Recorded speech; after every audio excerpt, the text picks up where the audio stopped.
Cool, cool, cool. How are we doing? Hey, Michael, working on my mine shaft scene taking longer than expected.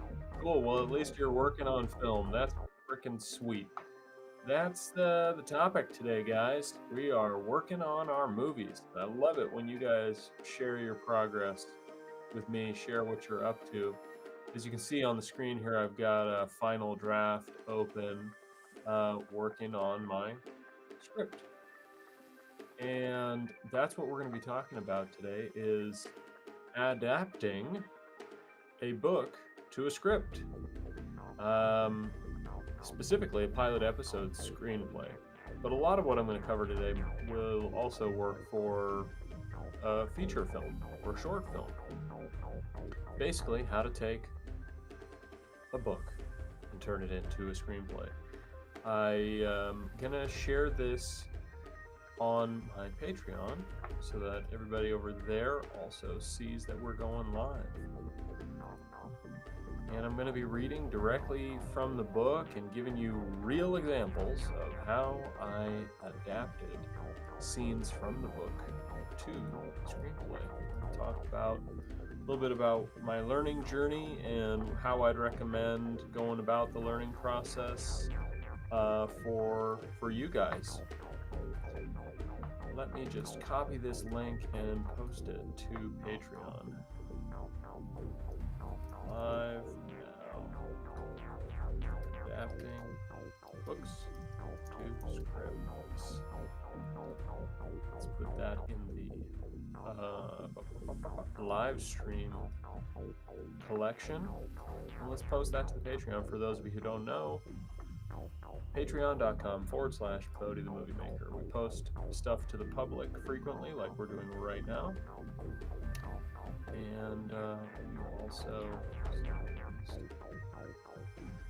and we also put out the book that NØRTH PØRT 1999 is my sci-fi horror novel. I like to call it a monster thriller, actually. But, you know, you tell me when you read it what you think the genre is. So that book is out in its entirety on Patreon. Excuse me for bumping the mic here. Let me get that set. And I've also got the audiobook coming out regularly. We've got a bunch of chapters up now, and more will be coming soon. We're also going to be putting out the screenplay for the Patreon members. You'll get a little peek at it here today, as you already are. Let me collapse these note cards here off to the side. Don't need to see those. Yeah, so that's what we're going to do. Let me introduce myself real quick for those of you who haven't met me before, and I'm going to switch this little slideshow video that we're playing. We're gonna change it to a slideshow of illustrations. Let's get that up there for you. So I'm Bodhi Werner, and writer, filmmaker, content creator, YouTuber, working on it. So today I'm going to be showing you examples from my novel, NØRTH PØRT 1999, the first in the series.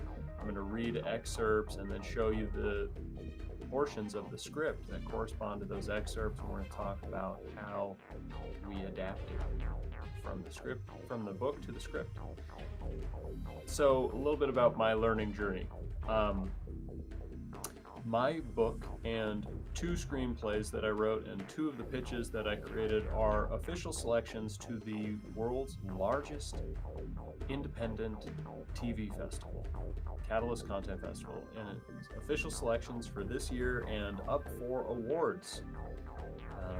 And quick note, my mother's memoir is also up for an award, so we're in total up for 6 awards at that.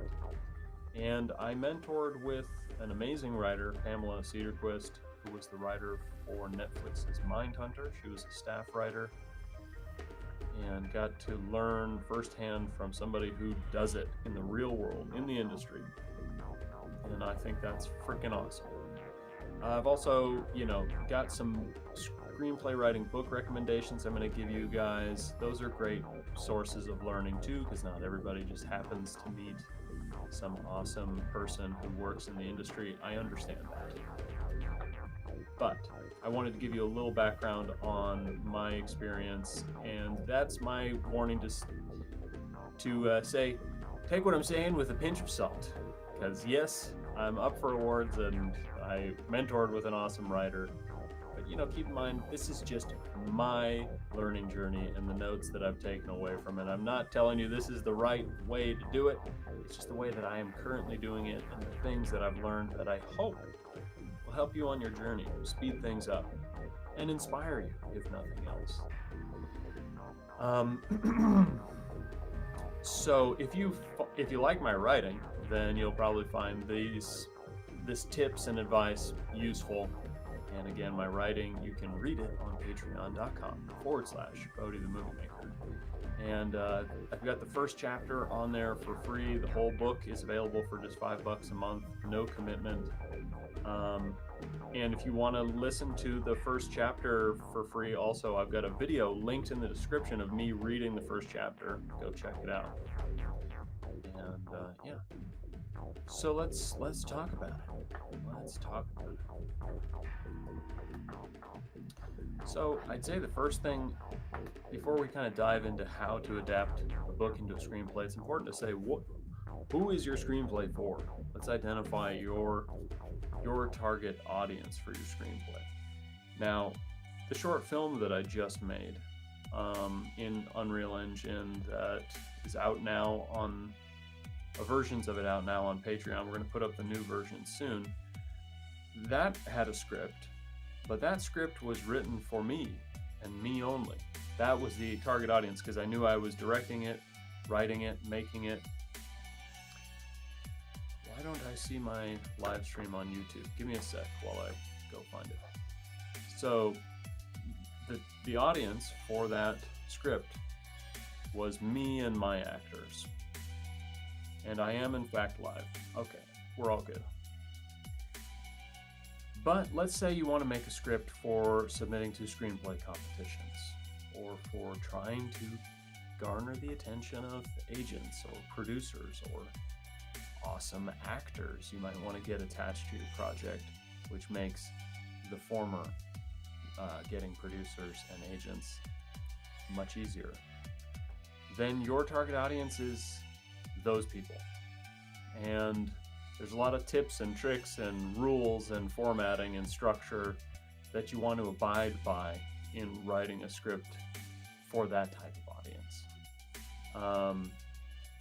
So real quick, the book that I'll recommend for analyzing screenplay structure, the modern television pilot structure, it's linked in the description. I'm not going to dive too deep into that today, but we can certainly talk about that more in the future. But now, let's say that your audience is competitions. That's what I want to be doing right now, because there's a career path involved in winning competitions and festivals and getting selected to festivals. That can really help in getting grants, which is an important thing, and getting attention and building your community. So let's say you want to go down that path. Well, what I've been doing with these scripts is really pertaining to that. And I would say that the way that I'm adapting my scripts is also useful if your target audience is just you and your cast and crew. Again, a screenplay is just it's a blueprint. And who are you showing this blueprint to? If you already have the funding, you are the director, the writer, you're gonna make it no matter what, then this is really just a blueprint for you and the people you bring together to make it, so that you can all be on the same page. Literally, you all have this central document. But if you're submitting it to Screenplays, you want that document to not get shuffled to the no pile. And so there's some important things to do to not get shuffled to the no pile. One is have trustworthy screenplay formatting. Formatting, but also structure. Abide by, your 5-act plus a teaser, or 4-act plus a teaser.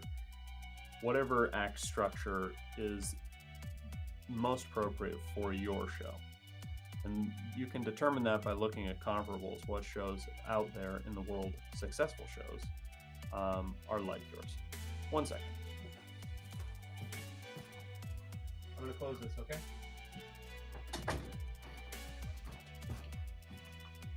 Okay. What shows out in the world do you think fit the vibe of yours? And then read their pilot episode screenplay. Look for signpost story beats. And I'm not going to go too deep into what all those signpost story beats are. You can read a book on that. If you want me to talk more about that, let me know.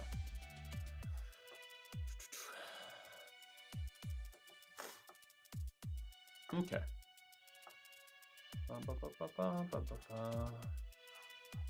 Well, I'm not exactly sure what portion of the script and the book we're going to talk about today, because it is a 54-page script, and I have the book here as well, and so I'm going to think about how are we going to, let's just talk about the first page because we're on it. Let me open up the corresponding section of the book. And then we're going to read. How fun. All right.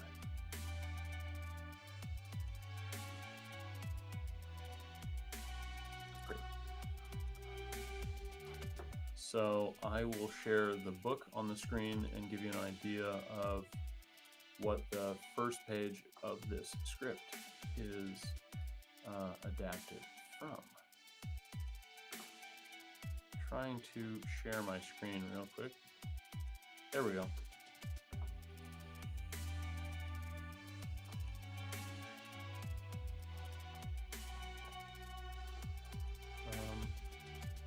Let's hide my notes in the margin. You don't need to see those. I also don't need to see the outline. Give me a sec here, guys. Blah, blah, blah, blah, blah. Okay. It doesn't want to cooperate, so I'll just continue anyways. There we go. So we are pretty much going to these little paragraphs here, which is the end of a chapter, is this essentially this one page here. We got some important distinctions that we're gonna talk about. So these couple paragraphs are adapted into the first page of the script. Let me read these paragraphs. Despite the social slights in that type of group, a barbecue at Northport is usually a humble and downright heartwarming affair. The people are friendly and the food is plentiful. Backyard barbecues are a great excuse to socialize, be out amongst friends, family, to play, eat, and eavesdrop on conversations. Or to do what Patrick does and stand next to a smoky grill eating a delicious salted and buttered ear of corn served hot with grill marks. Patrick takes a big bite of his ear of corn. He goes in for another bite, but stops with his mouth open, smelling the air. Catching a dusty odor on the wind, he suddenly gets an overwhelming urge. Patrick turns around and faces the gate at the back of the garden. He drops the corn to the grass and walks out of the gate, drawn forward by the scent and the need to move closer to it. Patrick heads down the middle of the quiet neighborhood street with a vacant expression. If only someone had noticed him walking out of his birthday party, everything could have been different. So now let's skip to the corresponding part of the script. Share the screen, and I want to say real quick, I forgot to mention that I've adapted think I might have mentioned it. I can't remember. I've adapted 2 books into pilot episode screenplays. One is my mother's memoir, and one is my novel. So, very different genres. And those are both up for awards. Okay, so here is the first page of the script. Super.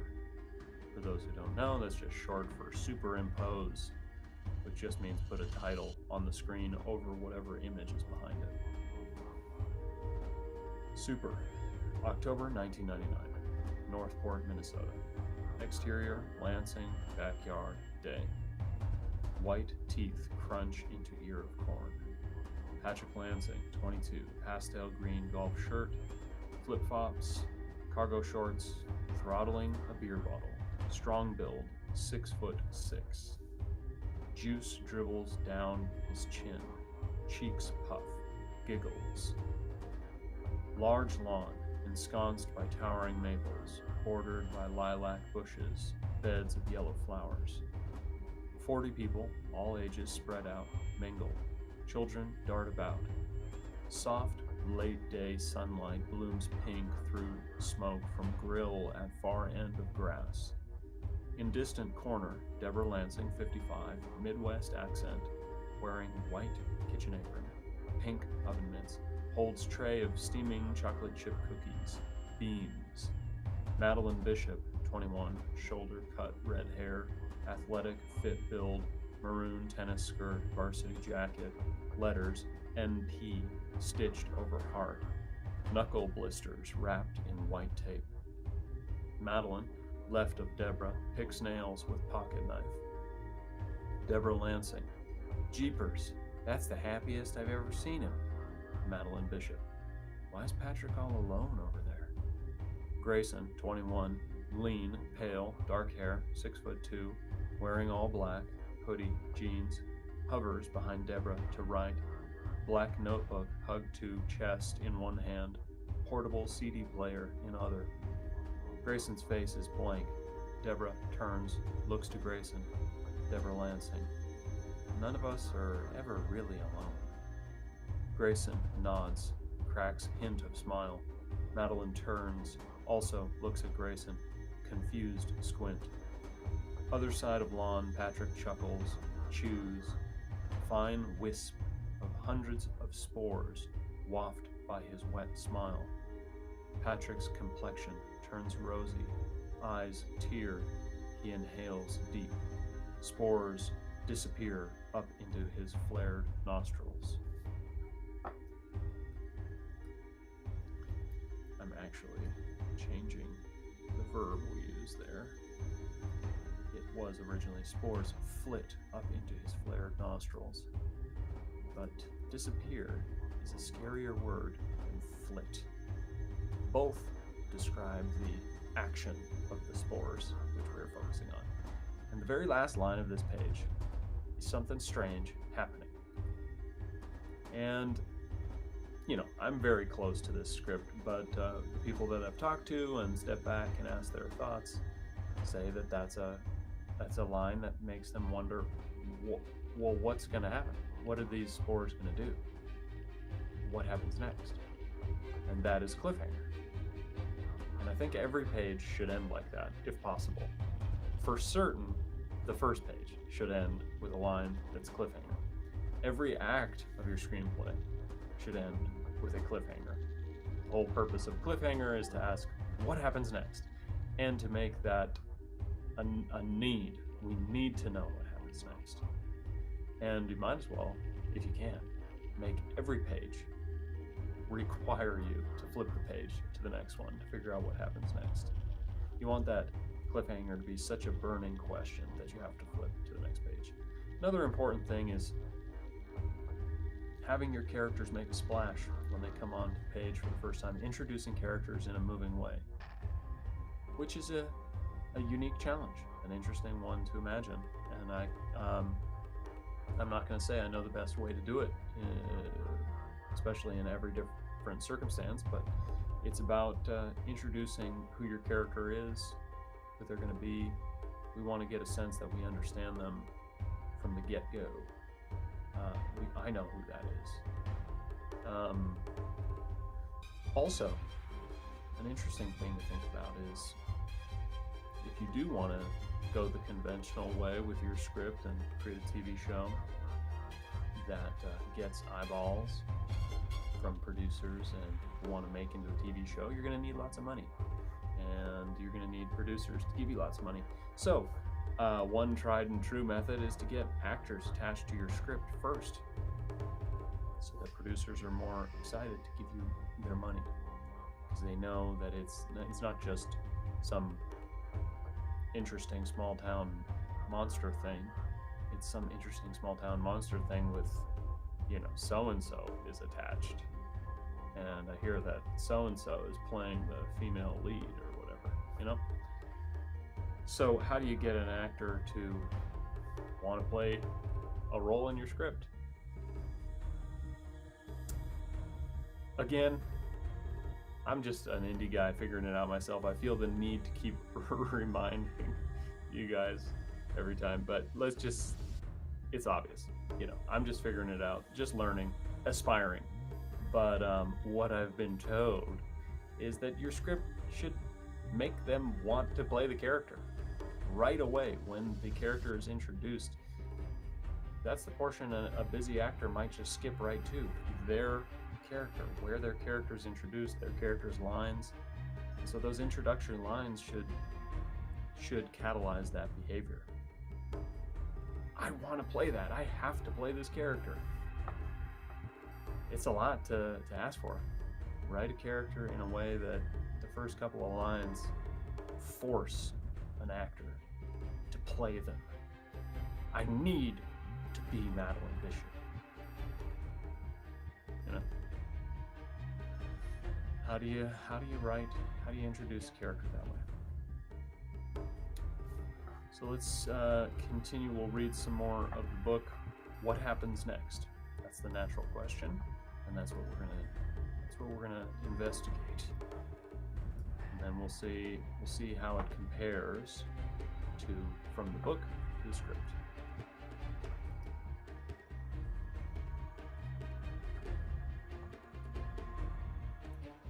We're just flying through.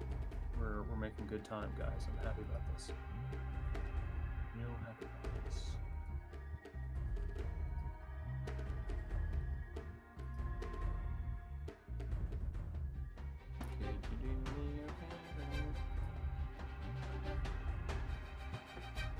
The next chapter, the abandoned house. With a blank face and vacant eyes, Patrick shambles his way down the tree-lined street.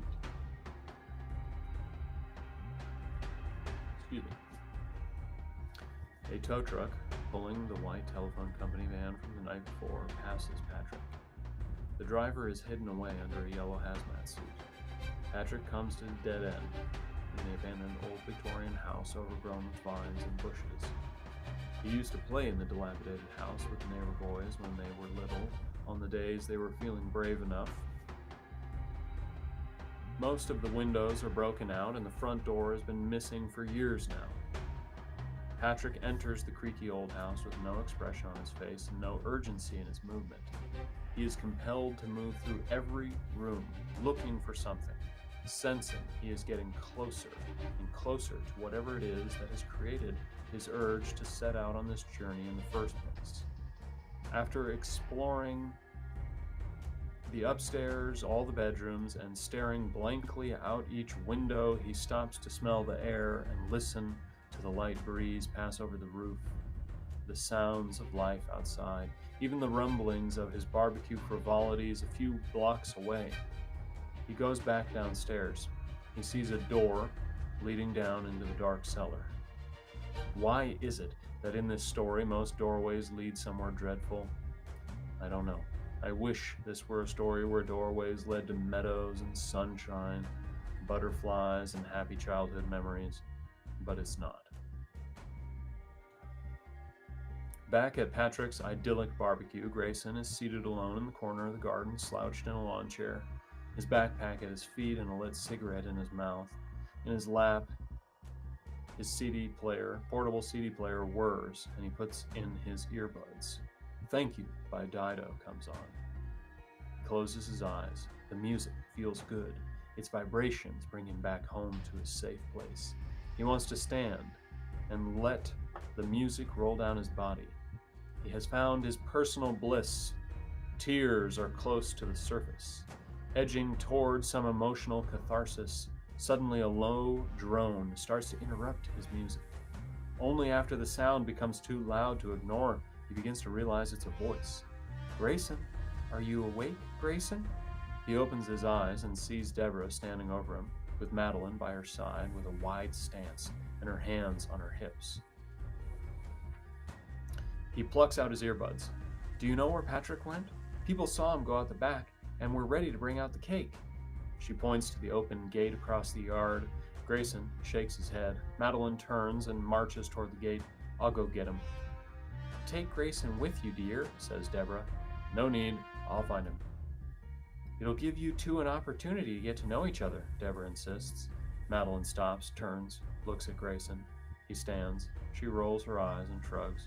Okay, fine. Come on then. So, that's one full page there. Let's see how we adapted a portion. That page. Michael said the character must have the ability to challenge the actor's ability. Yeah, that's nice. Make it a challenge. Make it something interesting for them to bite into. I like that. Something to challenge them. That's a great way of thinking about it. Yes, Michael is an actor.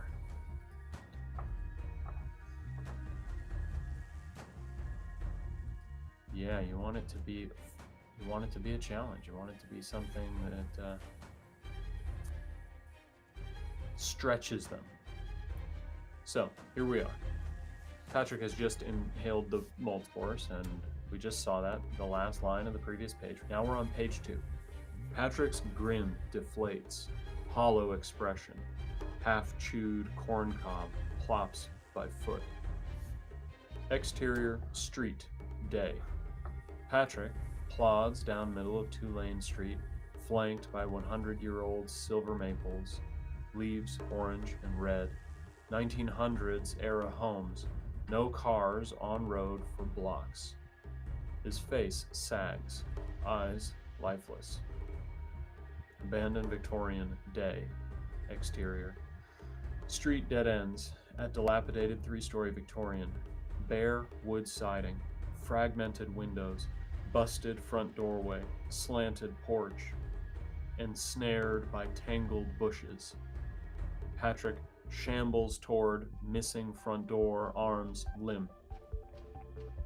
Lansing backyard, day, exterior. Grayson in corner, half submerged in lilac bush, writes in notebook.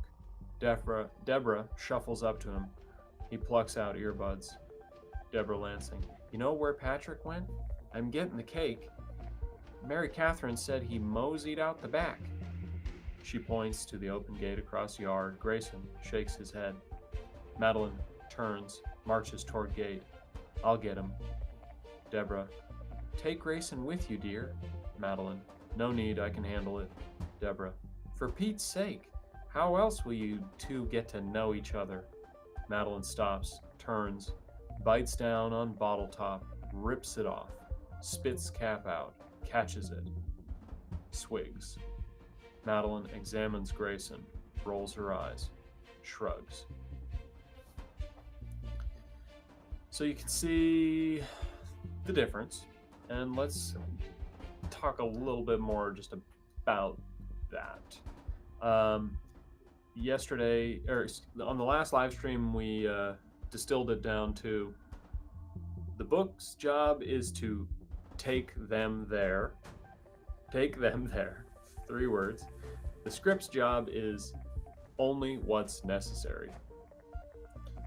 So, again, a screenplay is a visual and auditory blueprint for the movie or show you're going to make.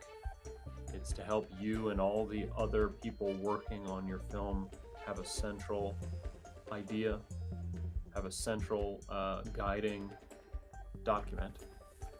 The book's job is to take you into the world, take the reader there, let them escape into the richness of however much detail you want to provide, go into the thoughts of the characters, linger. The pacing gets to be however, whatever achieves the bringing the reader there. So, with a blank face and vacant eyes, Patrick shambles his way down the tree-lined street. Okay, that's how it's written in the book. On the screenplay, Patrick plods down middle of two-lane street, flanked by 100-year-old silver maples, leaves orange and red, 1900s era homes, no cars, on road for blocks. His face sags, eyes lifeless. Now, it's actually longer on the screenplay, but that's because we've just come to a new location, and the location has important details to impart. And so that's why we spend time talking about two-lane street flanked by 100-year-old silver maples, leaves orange and red. It's fall. We're directing our attention to the scope of the shot. It's a big enough shot that we're not only seeing the two-lane street, but we're seeing the leaves in the 100-year-old maple trees. To me, that means they have wide trunks. That is open for interpretation, but if you've ever seen a 100-year-old silver maple, you automatically know the size. They're massive. 1900 era's homes. No cars on road for blocks. That means that we can see for blocks. So we've given a very good visual blueprint of the setting and all the important details. Then period, his face sags, eyes lifeless.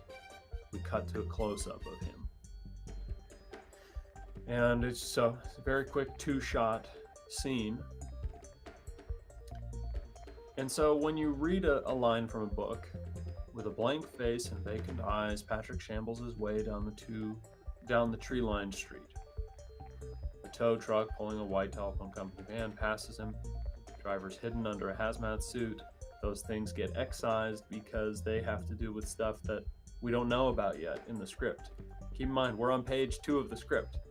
There was nothing about a guy in a hazmat suit or a van on page 1. We're well into the book, this portion that it's being cut from. So keep that in mind. A lot of what has happened in the book, a lot of character establishment and setup in the book has not been transferred over to the first page of the screenplay. And so that's that. Now, Patrick comes to the dead end in the abandoned old Victorian house overgrown with vines and bushes. This is not the first time we see the house in the book, so it's got a pretty limited description here. But this is the first time we're seeing the house in the screenplay. So,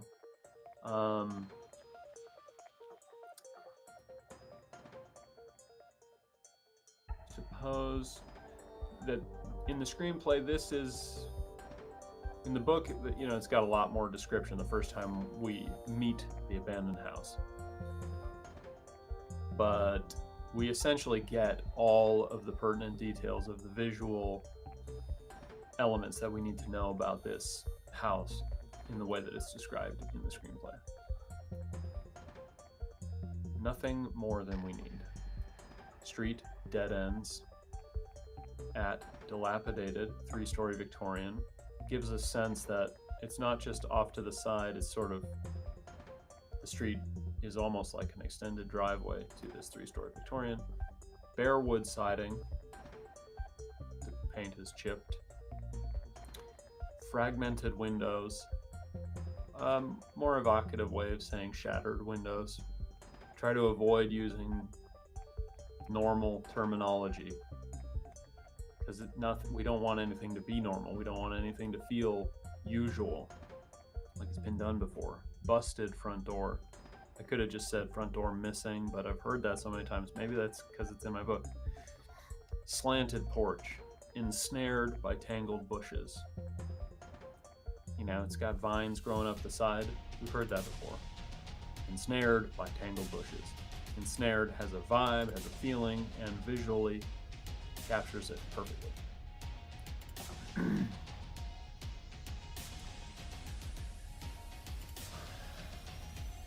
Now, there's this dialogue scene in the book where Deborah's asking Grayson if he knows where Patrick went, and then he kind of charges Madeline with taking Grayson with her to find Patrick. Is a bit shorter in the script, and it removes a little bit of stuff that's only relevant if you've kind of read the book. The way that Deborah wakes him up, his eyes are closed, he's listening to music. That's all this sort of important. There's like 2 paragraphs of setup before Deborah says anything to him and gets his attention. But here in the screenplay, it's one, you know, it's 2 lines of description of him off in the corner. It's essentially the same thing. He's isolated from this party. That's what the book is saying. However, he's listening to a particular song. It's having this emotional effect on him, and he's ripped out of that emotional zone he's in. The book takes all this time to tell you about that, but here in the script, we just don't need that. We do our best to capture the essence of that in as few lines as possible to give him some depth, but not take all the time it took in the book. Grayson, in corner, half submerged in lilac bush, writes in notebook. Deborah shuffles up to him, he plucks out earbuds. He's listening to music, he's writing in the notebook, and he's standing in an odd place, kind of sheltered, hidden-ish. He's at a backyard barbecue, but he's like half in the bush at the edge, in the farthest corner. Writing, listening to music. So already there's something to chew on, but it was really fast. Fast, but still specific, detailed, and in this case, appropriately odd. And then we sort of just skip right to Madeline says, "I'll get him." We don't even have Grayson shake his head. Oh no, we do. Grayson shakes his head. My bad. It just happened. It felt like it happened so much faster. Yep. So Grayson shakes his head. "I'll go get him. Take Grayson with you, dear." "No need, I'll find him." So that's the exact same as in the book. But it'll give you 2 an opportunity to get to know each other, Deborah insists. But we changed it in the script. "For Pete's sake, how else will you 2 get to know each other?" You know, it's a... Because honestly, we have heard, "It'll give you 2 an opportunity to get to know each other." It's a little, that's been said before, been heard too. So changing it to give it a little Minnesota dialect. "For Pete's sake, how else are you 2 going to get to know each other?" That's a different way of saying something we've all heard before. "It'll give you 2 an opportunity to get to know each other." I do fall into cliches. So my book has got some things that maybe now rewriting it in a script form, I'll make some edits to the book. It's been known to happen. That's one of the cool things about adapting your own work is you look at the stories you've told from a different perspective. You look at the dialogue, you rethink it. Now, a lot of what the book does to set up who Grayson is lets us know that he's shy and he's scared of people. We don't get any of that time in this teaser. We got 1 page. Let's get you hooked. Let's have you dive right into the drama and into the strangeness. We don't have enough time to give you a nuanced explanation of, you know, Grayson's an introvert and now he's going to a party and that's really hard for him. How about we just, the first time we show him, Grayson wearing all black, hovers behind Deborah to the right. And we've already said that she's on the far end of the lawn. Grayson is hovering behind her in all black. And the things that he's holding and the fact that he's got music in his ears, his face is blank. Somebody says something, none of us are ever really alone, to him. She's responding in the conversation to Madeline, but she turns to him and he nods. What does that mean? Why? This loner in the back, why is she saying this? And a hint of a smile. He cracks a hint of a smile. And then Madeline turns and looks at him and gives him a confused squint. Then the next time we see him, he's like half hidden in a bush. So these are all not spoon feeding who he is and who his personality is and all his backstory, like we get to do in a appropriate amount of pages in the book, but just thrusting it onto the page and in front of the viewer as soon as possible and leaving them wondering, why is he doing that? Why is he like that? How are the other people going to react, you know? Cool. So now let's this is a good page here. Let's read it from the script first, and then we'll read it from the book.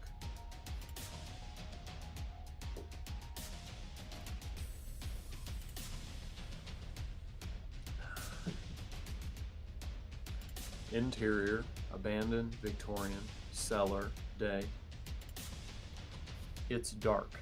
Light shafts stream through small windows covered in creeper vines. Patrick stands frozen. Face sags. He jolts, face alert, looks around. Hello? Gray? Maddie? He sees mold spores drift in ray of light, clears his throat. Something shuffles behind him. He spins around, looks into dark. Hello? He pivots 180, sees light beam downstairs. He steps right foot forward, drags left foot across floor. He looks down. He slides limp right foot forward. He grasps left thigh with both hands, pulls leg. It inches forward, rustling behind him. He stumbles, rotates, examines dark. He squints. He falls to knees, movement in the dark. Mumbling. Who's there? Patrick falls back, pounds concrete. Window, light lands on his face. Eyes dart about. His breathing speeds up. Mumbling. Help, I can't ... Patrick's face shakes in terror. He hears unknown creature, slow, whining breath. Patrick's phone buzzes in pocket.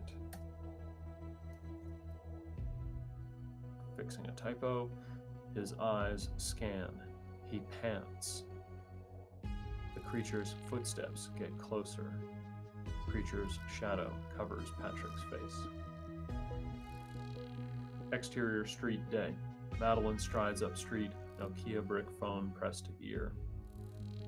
Grayson follows, looks to side at large brick 1900s homes, jack-o'-lanterns, giant spiderweb decorations, unzips hoodie, white shirt under. She stuffs phone in jacket pocket.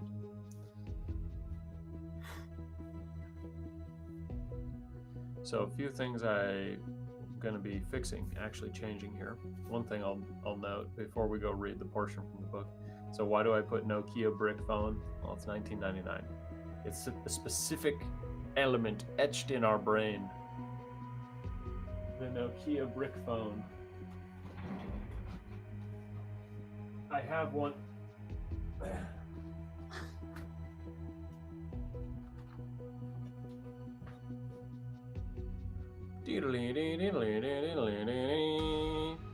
'90s.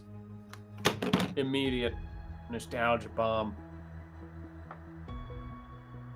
But what I would love if I could make this page one or 2 lines shorter, and then have it end with this line here, Madeline saying, "Your name is Greg?"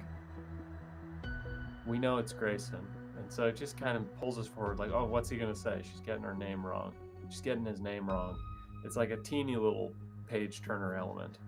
Hopefully you want to turn the page because of movement in the dark and Patrick, what the hell's happened, and unknown creature. But again, maybe they just read the last line of every page, I don't know. Another thing I'm going to be changing is we're only on page 3. And when I say he hears unknown creature, what does that do for you as a reader? What do you think?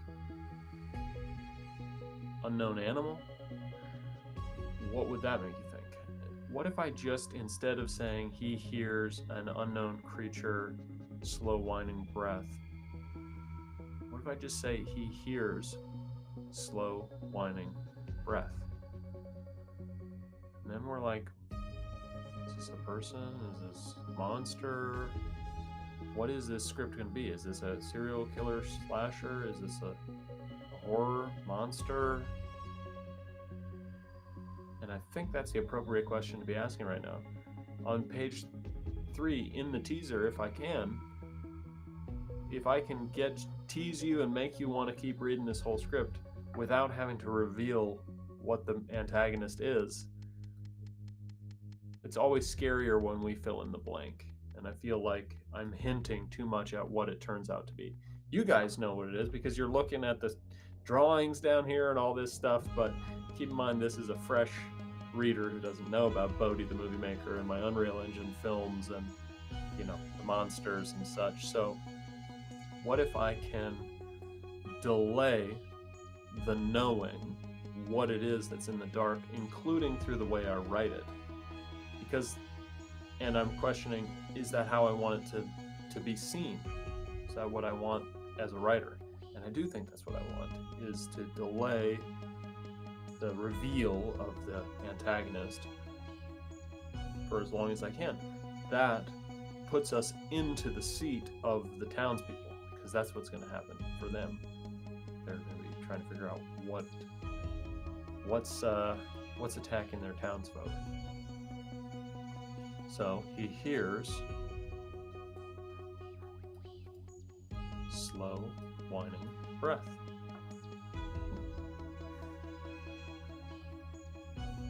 His eyes scan, he pants. Footsteps. So, sounds concrete, slow whining breathing. And I realize that footsteps get closer. I haven't mentioned footsteps yet. So, he pants. Footsteps nearby. Footsteps. Footsteps close by, nearby.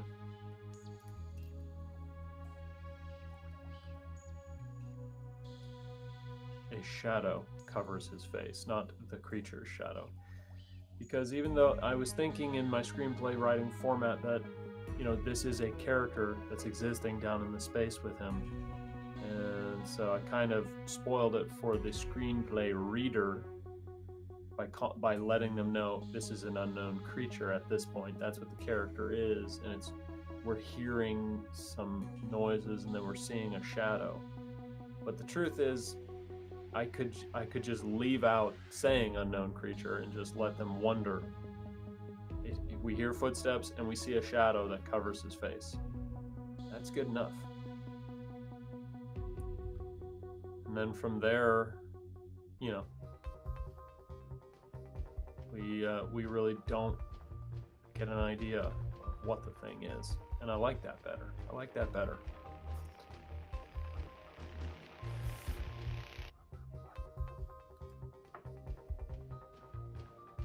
Standing in the pillar.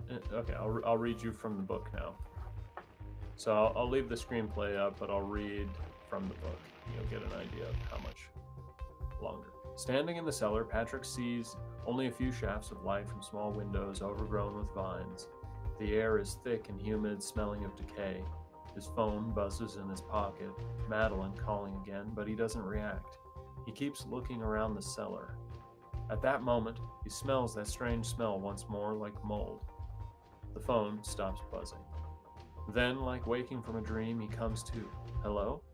His eyes scan the dark. What are we doing here? Expecting a response, he hesitates. Guys? Gray? Maddie? How did I get here? He sees a fine dust of spores waft through the air right in front of his face, illuminated by a thin shaft of light. Okay, let's read that portion of the script. It's dark. Light shafts stream through small windows covered in creeper vines. Patrick stands frozen, face sags. He jolts, face alert, looks around. Hello? Gray? Maddie? He sees mold spores drift in ray of light, clears his throat. Something shuffles behind him. He spins around, looks into dark. Hello? He pivots 180, sees light beam downstairs. He steps right foot forward, drags left foot across floor. He looks down. So, we haven't even gotten to that part in the book, and you can see just how much faster obviously we take out all of the what he's thinking. We don't say his smelling of decay, the air is thick and humid. Those are just not senses that we put into screenplays. Unless it's absolutely necessary, you can have your character say something. Oh, it smells thick and humid down here. It smells like decay. Well, just show it decaying, And how do you make a space look like it would smell thick and humid? So he keeps looking around the cellar. At that moment, he smells that strange smell once more, like mold. That we just show you mold spores in a shaft of light.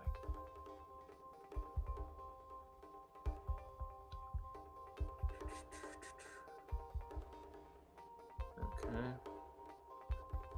So in the book, I have him turn around and he sees his exit.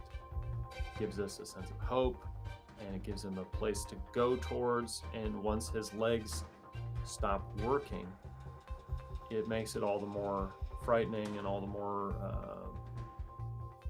messed up, because we know the stairs are just right there, and the light and the outside is just right there. It gives him an objective.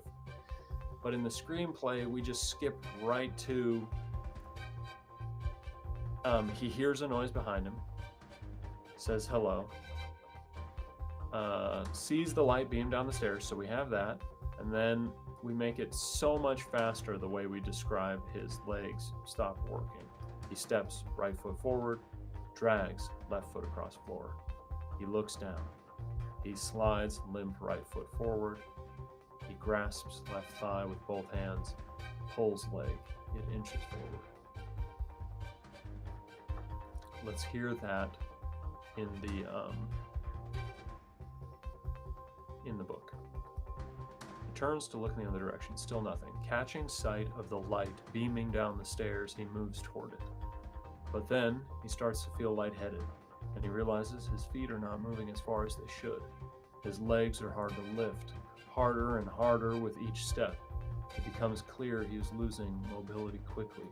Immediately the thought enters his mind that at the pace he is losing his movement, he won't make it to the stairs, let alone out of the house.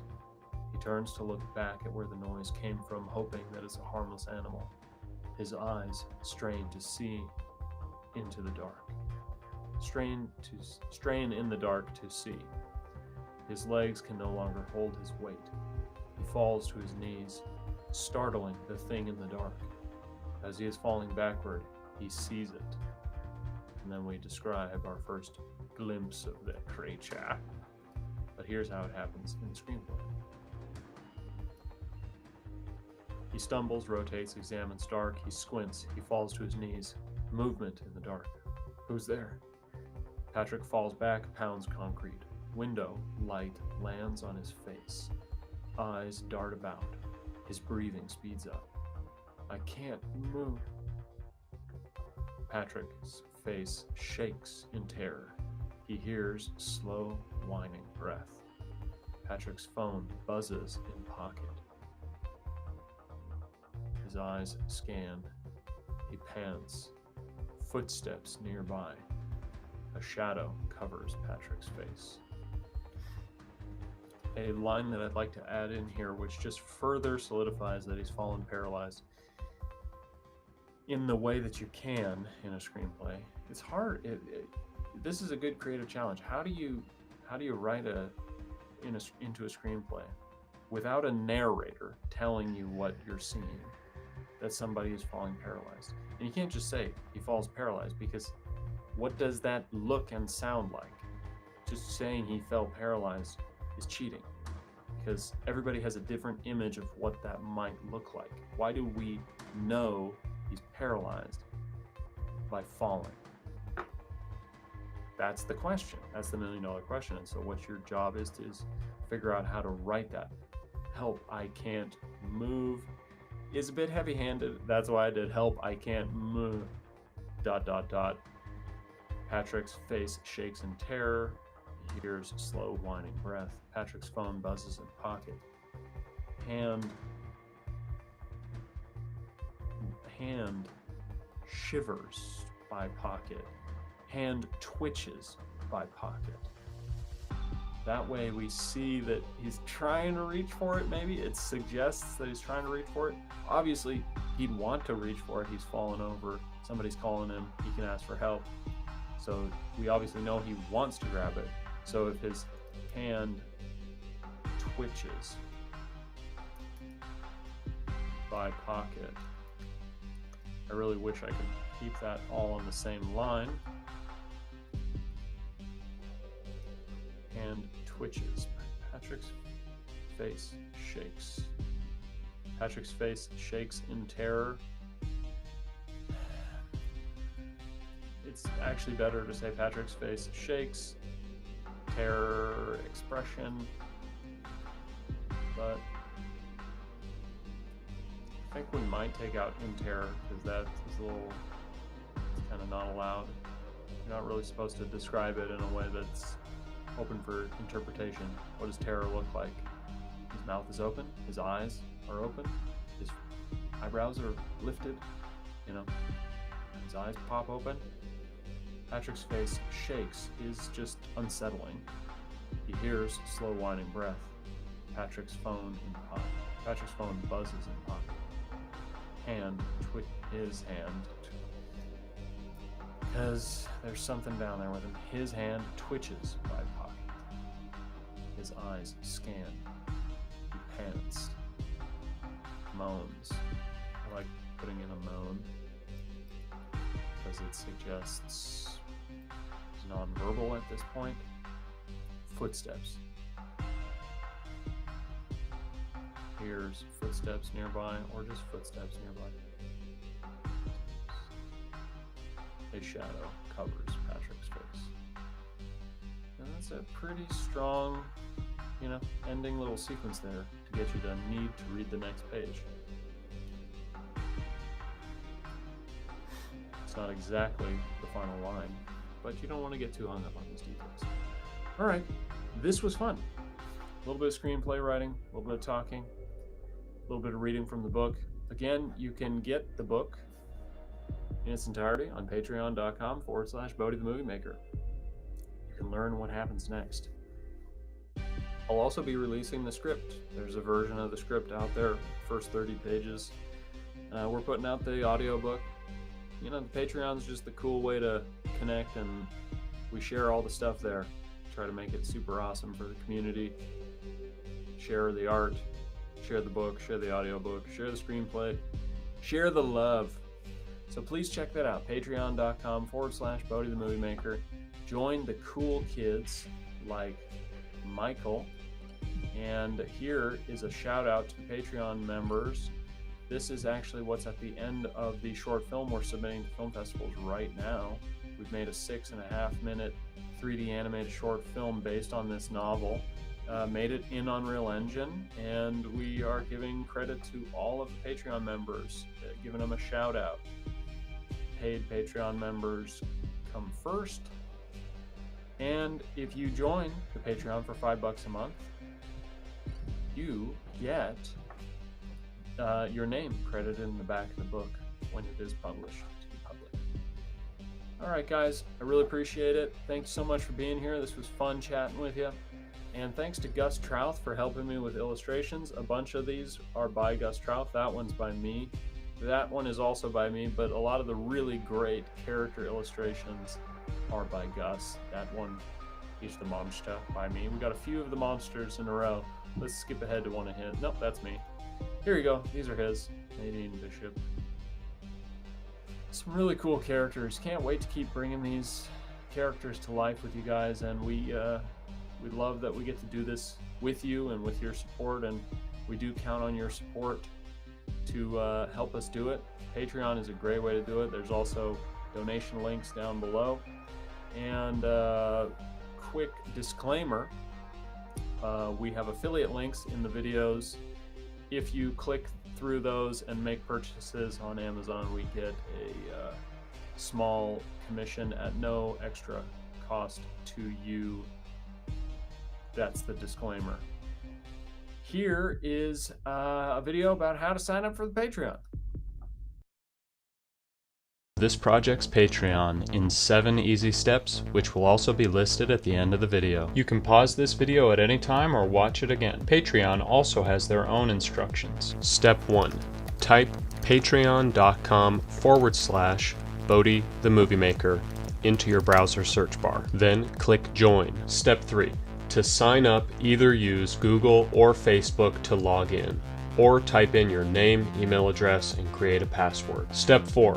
Choose your country of residence, choose your state, and enter your zip code. Step 5. Enter your credit card information or use PayPal to pay. Click Pay. Step 7. Then you fill in your mailing address, or you can opt out of getting physical goods if you choose. And that's it.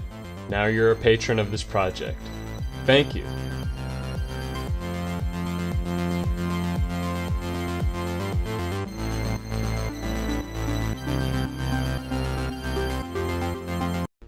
Okay, so there you go.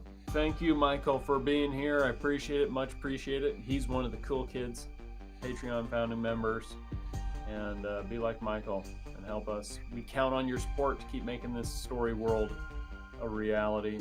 We're having a lot of fun, and keep your fingers crossed for us about winning awards with the screenplays and the pitch and the books, and also festivals where you're, like I said, submitting the short film to festivals. So cross your other fingers and cross your toes and such.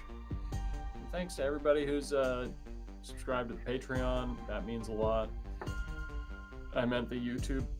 Thanks for both of those things, YouTube and Patreon. And also feel free to check out the Midwest Unreal Engine Blender group on Facebook. We have a group where people share their stuff. Michael's been sharing a lot of his really cool work in progress stuff from his short film, The Last Tea Dance. Kicks ass, and I can't wait to see more of that, Michael, and I can't wait to see what you come up with. Really cool Unreal Engine film. Okay, guys, thank you so much. Thanks for being here. Love you.